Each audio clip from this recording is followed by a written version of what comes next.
ناظرین، آپ سب لوگ کیسے ہیں؟ اللہ سے دعا کرتی ہوں آپ اچھے ہوں گے۔ آپ بھی میرے حق میں دعا کریے گا، میری ویڈیو کو لائک کریے گا، چینل کو سبسکرائب کریے گا۔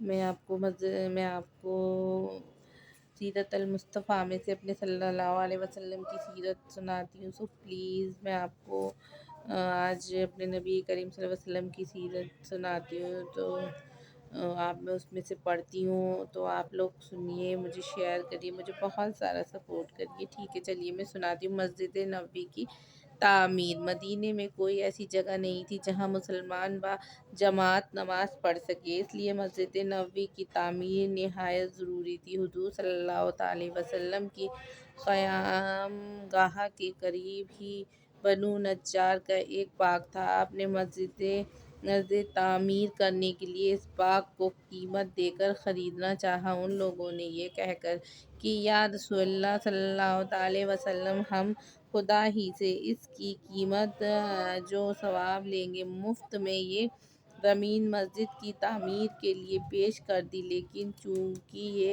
زمین اصل میں دو یتیموں کی تھی، آپ نے ان دونوں یتیم بچوں کو بلا بھیجا۔ ان بچوں نے بھی زمین مسجد کے لیے نذر کرنی چاہی، مگر حضور صلی اللہ علیہ وسلم نے اس کو پسند نہیں فرمایا، اس لیے حضرت ابوبکر صدیق رضی اللہ تعالیٰ عنہ کے مال میں آپ نے اس کی قیمت ادا فرما دی۔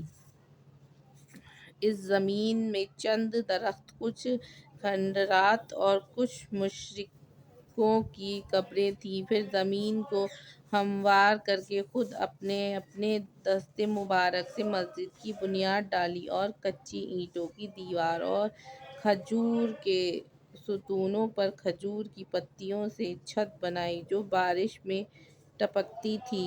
اس مسجد کی تعمیر میں صحابہ کرام کے ساتھ خود حضور صلی اللہ علیہ وسلم بھی اینٹیں اٹھا اٹھا کر لاتے تھے، اور صحابہ کرام کو جوش دلانے کے لیے ان کے ساتھ آواز ملا کر حضور صلی اللہ علیہ وسلم رجز کا یہ شعر پڑھتے جاتے تھے کہ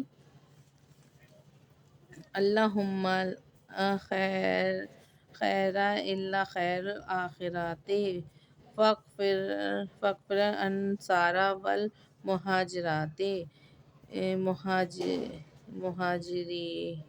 مہاجری، اے اللہ بھلائی تو صرف آخرت ہی کی بھلائی ہے، لہٰذا اے اللہ تو انصار و مہاجرین کو بخش دے۔ اسی مسجد کا نام مسجد نبوی ہے۔ یہ مسجد ہر قسم کی دنیاوی تکلفات سے پاک اور اسلام کی سادگی کی سچی اور صحیح تصویر تھی۔ اس مسجد کی عمارتیں اول طول و عرض سے 60 گز لمبی اور 54 گز چوڑی تھیں، اور اس کا قبلہ بیت المقدس کی طرف بنایا گیا تھا، مگر جب قبلہ بدل کر کعبہ کی طرف ہو گیا تو مسجد کی شمالی جانب ایک نیا دروازہ قائم کیا گیا۔ اس کے بعد مختلف زمانوں میں مسجد نبوی کی تجدید و توسیع ہوتی رہی۔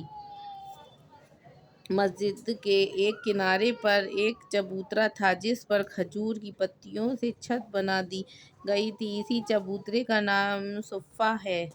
جو صحابہ گھر بار نہیں رکھتے تھے وہ اسی چبوترے پر سوتے بیٹھتے تھے، اور یہی لوگ اصحابِ صفہ کہلاتے تھے۔ سبحان اللہ، سبحان اللہ۔